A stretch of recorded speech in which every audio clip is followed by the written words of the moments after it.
So கர்ப்ப காலத்தில் ஏன் நிறைய பேருக்கு வந்து கால் வீக்காக இருக்குது, அதுக்காக நம்ம பயப்படணுமா வேணாமா? ஸோ இந்த கொஸ்டின் நிறைய பெண்களுக்கு இருக்கும். பொதுவாக பார்த்தீங்கன்னா 70% பெண்களுக்கு இந்த கால் வீக்காக இருக்கும். பட் முக்கால்வாசி பேர் மேபி ஐ கேன் சி 95% இது வந்து பயப்படக்கூடிய எந்த விதமான பிரச்சனையும் இல்லை.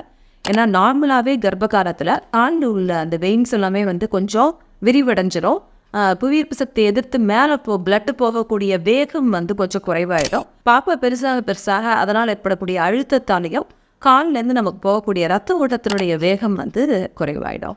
ஸோ இந்த மாதிரி பல காரணங்களால் நமக்கு கால் வந்து வீங்குது. இன்னும் சில பேர் சொல்ல போனீங்கன்னா அப்புறம் மாதிரின்னு சொல்லுவோம், அந்தளவுக்கு வீங்கியிருக்கும். அவங்களால சாண்டில்ஸோ ஷூஸோ எதுவுமே போட முடியாத அளவுக்கு இருக்கும்.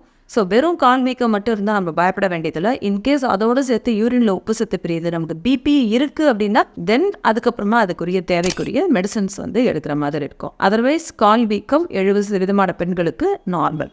தேங்க்யூ.